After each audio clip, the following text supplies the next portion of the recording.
পুরো এপিসোড দেখতে জি5 অ্যাপ এখনই ডাউনলোড করুন। পূজা প্রাইমারি স্কুলের শিক্ষিকা, কত বছর ধরে করছো? 2021-এ চাকরি পেয়েছি। 3 বছর হলো আমি নাবালগ্রাম প্রাইমারি স্কুলে শিক্ষকতা করছি। বিয়ে তো হয়ে গেছে? হ্যাঁ, বিয়ে তো হয়েছে, আমি বিয়ের পরেই চাকরি পেয়েছি। আচ্ছা, মানে আমি শিক্ষকতা করছি, আমার পেশা ঠিকই, কিন্তু ছোটবেলা থেকেই এটা আমার মানে একটা ভালো লাগার জায়গা ছিল। স্কুলে যখন টিচার্স ডে হতো তখন টিচাররা একটু যখন উঁচু ক্লাসে উঠেছি কি হতো, ছোটদের ক্লাসে পাঠিয়ে দিত যে টিচার্স ডের দিনকে তোমরা দিদিমণি তোমরা ক্লাস নেবে। তো সেটা খুব আনন্দের জায়গা ছিল যে যখন ছোটদের ক্লাসে আসতাম, দিদিমণিরা যেরকম করে আমিও সেরকম করে করে নকল করে করে ক্লাস নিতাম। এবার বড় হয়ে আমারও ইচ্ছে হতো যে আমিও এরকম টিচার হব। আর একটা কথা, আমি যখন ক্লাস 1-এ পড়ি তখন আমার বাবা মারা গেছে। আমার যৌথ পরিবার ছিল, দাদু ঠাকুমা সবাই ছিল। আমার মা পরিবারের সকলে মিলে আমাকে যথেষ্ট কষ্ট করেই বড় করেছে। MSc কমপ্লিট করেছি, তারপরেই আমার বিয়ে হয়ে গেছে। ভেবেছিলাম যে এখানে আসার পর হয়তো আমার আর নিজের শখ পূরণ হবে না, আর হয়তো আমি চাকরি করতে পারবো না, কিন্তু এসে দেখলাম পুরোই উল্টো। মানে আমার শ্বশুরবাড়ি থেকে আমার প্রচন্ড সাপোর্ট। আমার শাশুড়ি মাই প্রায় আমাকে জোর করে বিএডে ভর্তি করেছে যে না না তুমি বিএডটা করে নাও এই বছর, যে বছর বিয়ে হয়েছে সেই বছরই সঙ্গে সঙ্গে আমার বিএডে ভর্তি। তারপর বিএড কমপ্লিট করার পর চাকরি পেয়েছি। আর আমার মায়ের কথা তো আমার আলাদা করে কিছু বলার নেই। ছোট থেকে যেভাবে সে আমাকে বড় করেছে, এখন শুধু আমাকে বড় করেছে বলবো না, সঙ্গে আমার ছেলেকেও।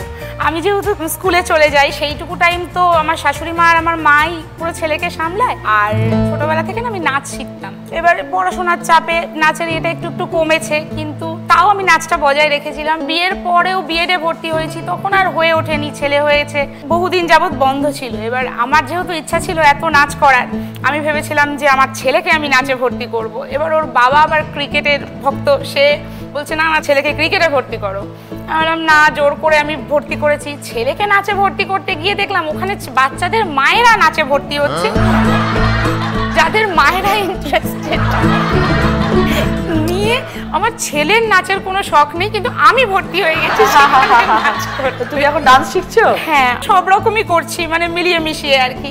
আর মানে যেটা বলবো যে চাকরি করলেই যে এইগুলো করা যায় না তা নয়। চাকরি করে আমি আমার পরিবারকে খুব ভালোবাসি, সংসারটা নিজে হাতে করতে চাই, এরম নয় যে সবকিছু লোকের ওপর ছেড়ে দিতে চাই। আর তার সঙ্গে নাচটাও আমি খুবই ভালোবাসি, নইলে আমি এত কষ্ট করে সময় বের করে নাচটা করতে পারতাম না।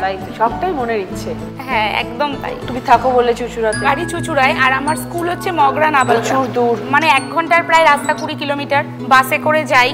এবার বাস আবার কি, ধরুন 1 ঘন্টা পর পর বাস, মানে একটা বাস যদি মিস হয়ে যায় তাহলে পরের বাসের জন্য 1 ঘন্টা দাঁড়াতে হয় রাস্তায়। কখন পৌঁছাও স্কুলে? স্কুলে মোটামুটি 10:30, 10:40-এর মধ্যে পৌঁছে যাই। আবার ওখান থেকে আসো কখন? আবার ওখান থেকে বেরিয়ে যেরকম বাস পাই আর কি, মোটামুটি 5:30, 5:30। সারাদিন বাইরে? হ্যাঁ হ্যাঁ হ্যাঁ, এই সময়টা চলে যায়। বাচ্চা ছোট। তুমি কি রাগী টিচার? একদম না, আমার স্টুডেন্টরা আমাকে একটুও ভয় পায় না, কিন্তু খুব ভালোবাসে। যে স্কুলটাই চাকরি করি, গ্রামের স্কুল, এবার ওখানকার বাচ্চারা না মানে যথেষ্ট নিডি ফ্যামিলি, তাদের পক্ষে পড়াশোনাটাই একটা বিশাল ব্যাপার। মানে তারা বাচ্চারা স্কুলে আসেই ধরুন মা বাবারা সব মাঠে চলে যায় আলু তুলতে, চাষ করতে।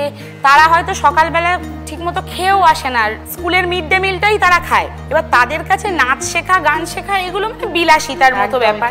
আমি ওদের স্কুলে একটা ক্লাস করে নিয়ম করে নাচ গান শেখাই। কাশফুলের ওই দুধ সাদা রং আকাশ বুঝি সাজে, অন্ধকারের রাত পেরিয়ে আলোর বাঁশি বাজে। এবং ওরা সেই জন্য আমাকে আরো বেশি ভালোবাসে। মানে সব রকম কালচারাল অ্যাক্টিভিটি আমি চেষ্টা করি ওদেরকে শেখাবো। যে স্বপ্ন তুমি সফল করেছো, স্কুল টিচার হতে চেয়েছিলে, সেটাই হয়েছো। হ্যাঁ, একদম। খুব ভালো থেকো। দীপালি, অনেক ছোটবেলা থেকে অনেক কষ্ট করে নিজে বড় হয়েছো। হ্যাঁ দিদি, অনেক কষ্ট করে বড় হয়েছি।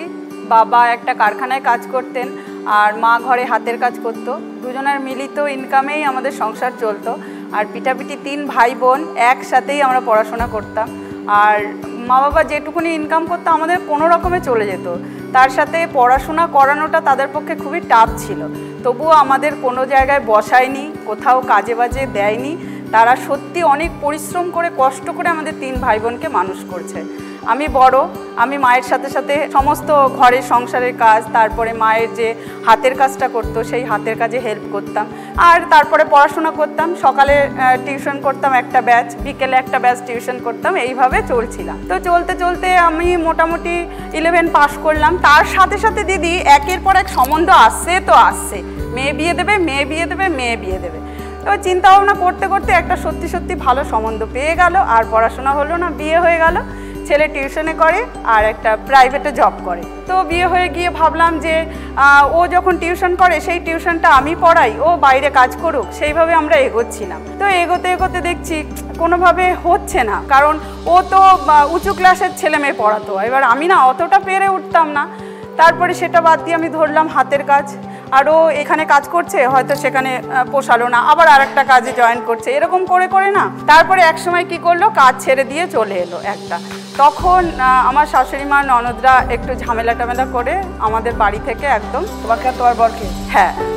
তারপরে আমরা দুজনে গিয়ে বাপের বাড়ি এলাকার একটু কাছাকাছি ভাড়া থাকলাম। মেঝেতে ওই ছোট তার মধ্যে 1 বছরের মধ্যে বাচ্চাও হয়ে গেছে। ওই 1.5 বছরের বাচ্চা নিয়ে আমরা এক কাপড়ে বেরিয়ে গেছি। আর ও বলছে, দেখো আমি যদি জিনিসপত্র যেটুকুনি বিয়েতে দিয়েছিল এগুলো যদি নিয়ে যাই তাহলে আমরা এখানে কোনোদিনও আসতে পারবো না। আর আমাদের মাথার উপরে তো ছাদও নেই, বাবা মা আজ রাগ হয়েছে, কাল ঠিক হয়ে যাবে, তো চলো আমরা এক কাপড়েই যাই। ওইভাবে গিয়ে একটা ঘর ভাড়া নিই কম পয়সায়। তারপরে আমি হাতের কাজ করি দিদি, দুবেলা সেই হাতের কাজ করে সংসার চালাই, আর ওকে একটা গেঞ্জির কারখানায় কাজে ঢোকাই, যে ওখানে ও শিখছে, আর পুরো সংসারটা আমাকেই সামলাতে হয়েছে, ঘর ভাড়া, তারপরে ওইটুকুনি ছোট বাচ্চার খাবার দাবার, দুধ, সব কিছু। তো সেইভাবে করে এগোচ্ছিলাম। তারপরে শ্বশুরমশাইয়ের শরীর খারাপ হলো, বাড়ি চলে এলাম।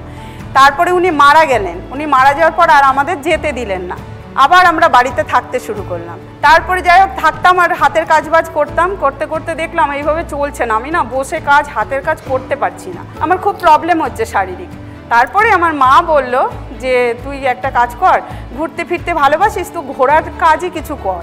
তো মা কি করলো, কাছাকাছি মানে জামা কাপড় বিক্রি করে যারা বাড়িতে, তাদের থেকে কিছু শাড়ি, কিছু চুড়িদারের পিস আমাকে মা দিল, বললে এগুলো নিয়ে দেখ বিক্রি করতে পারিস কিনা।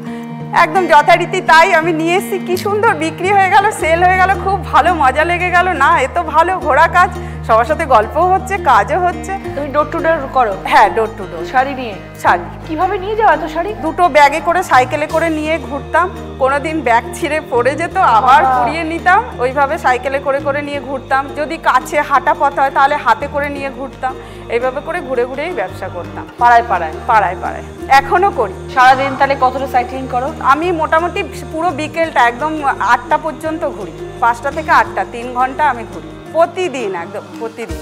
তারপরে আস্তে আস্তে দেখলাম যে না, এখান থেকে আমার সত্যি অনেক কাস্টমার হয়েছে, অনেকটা মানে সত্যি নামও হয়েছে, যে না ওখানে দীপালিদির কাছে গেলে এই জিনিসটা পাবো, পরিচিত হয়ে ফোন করে দিদি এই জিনিসটা দিয়ে যাও, ওই জিনিসটা দিয়ে যাও, এরকম একদম সত্যি খুব ভালোভাবে চলছে। শাড়িগুলো তোলো তো কোথা থেকে? কলকাতা থেকে আনি, শান্তিপুর থেকে আনি, তারপরে চাকদাতে যাই। আমি একাই যাই দিদি, মানে 2টো ব্যাগ নিয়ে ট্রেনে, ওই ভিড় ট্রেনে, মানে শিয়ালদা লাইনে ট্রেনের কি ভিড়, ওই ভিড় ট্রেনে আমি ওই 2টো ব্যাগ নিয়ে ঠেলে উঠি, আবার নামি, তারপরে ট্রেনে নিয়ে গিয়ে ওই ব্যাগ আমি টেকারে করে বাড়ি আসি সেইভাবে।